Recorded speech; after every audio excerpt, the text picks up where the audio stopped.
Assalamualaikum warahmatullahi wabarakatuh. Alhamdulillahi rabbil alamin. Wassalatu wassalamu ala asyrafil mursalin Sayyidina wa maulana Muhammadin wa ala alihi wa ashabi ajmain, amma ba'du. Qala Syekh Ibnu Athaillah As-Sakandari fi kitabi Al-Hikam: Al-kaunu kulluhu zulmatun. Al-kaunu utawi kaun utawa alam, kulluhu yaskabane kaun iku zulmatun peteng. Wa innama anara aing pestine nyinari hu ing kaun apa zuhurul haqqi, pertelane Allah kang hak, Allah kang nyata, fihi ing dalem kaun. Faman mongko utai sapane wong iku ro'a ningali sapa man al kauna ing kaun, walam yasyad lan ora neksake sapa man, lan ora nekseni sapa man hu ing Allah, fihi ing dalem kaun, au indahu utawa ing dalem sandinge kaun, au qoblahu utawa ing dalem sadurunge kaun, au ba'dahu utawa ing dalem sakba'dane kaun. Fakot a'waza mongko teman-teman ngapesake sangka ningali hu ing man apa wujudul anwari, wujude pira-pira nur. Wa khujibat lan den tutupi anhu saking man apa sumusul ma'arifi, pira-pira srengenge ma'rifat, bisa habil athari kelawan mendungi piro-piro labet, yang artinya al-kaunu atau alam ini seluruhnya adalah gelap, dan sesungguhnya yang menjadikan ia terang atau innama anar, yang sesungguh dia itu hanya bersinar karena zuhurul haq, karena tampaknya Allah atau penampakan atau sinarnya Allah di dalam kaun tersebut. Maka barang siapa melihat alam ini tetapi tidak menyaksikan Allah di dalamnya, atau di sampingnya, atau sebelumnya, atau sesudahnya, maka dia telah tidak dapat melihat wujudul anwar, dan dia telah terhalang dari sumusul ma'arif, dari ma'rifat, terhalang oleh suhubul athari, terhalang oleh mendung atau mendungnya athar, atau alam alam yang diserupakan dengan athar ini. Ya, artinya bahwa kaun atau alam ini menurut ahli syuhud, ya, ahli orang-orang yang melihat, ahli khudur billah, ini adalah tidak ada, atau diistilahkan dengan gelap. Karena seperti yang kita ketahui, semua yang alam ini yang kita lihat, kita rasakan ini dulunya tidak ada. Dengan teori apapun kita akan bisa sampai kesimpulan bahwa sebelumnya tidak ada. Kita bisa mulai dari diri kita sendiri, ya, yang lebih mudah. Tentu sebelum tahun kita dilahirkan kita belum ada, kita tidak merasakan apa-apa. Kemudian yang selainnya juga begitu, pakai teori evolusi atau teori apapun, ini akan pada kesimpulan bahwa dulunya tidak ada. Kemudian bisa ada itu karena zuhurul haq, karena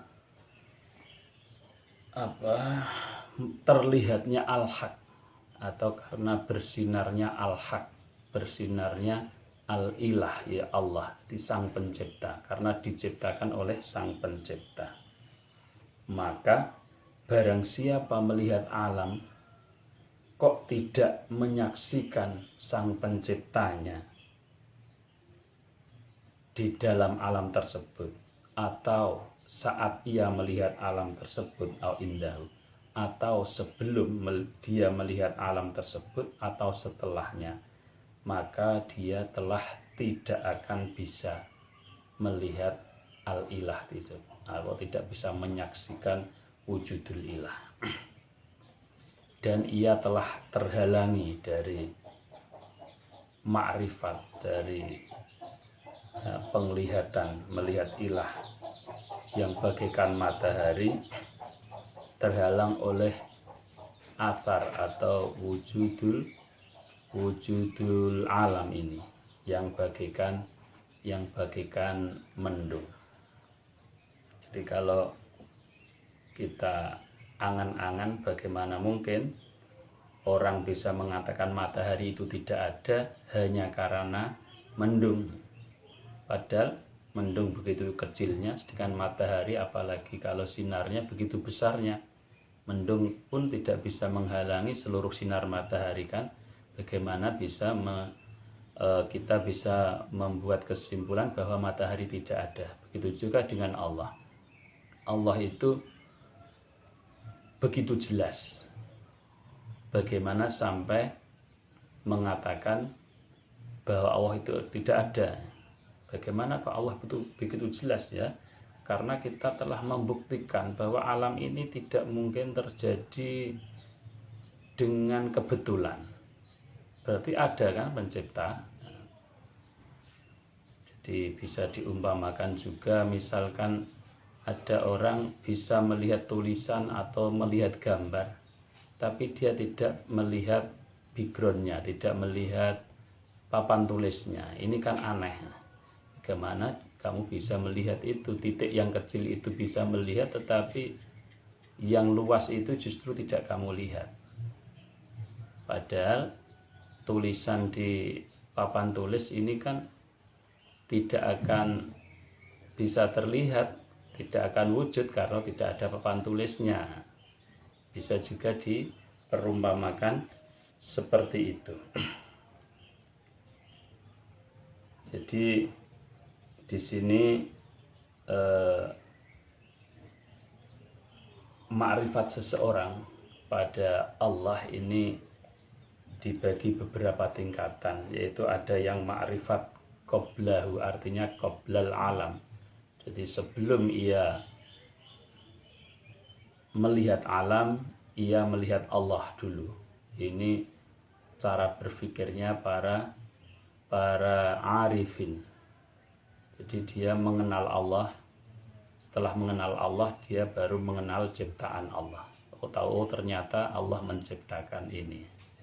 Ada yang fihi dan indahu. Ini agak-agak mirip ya. Jadi saat ia melihat kaun, dia langsung melihat, oh iya, ada kaun pasti ya.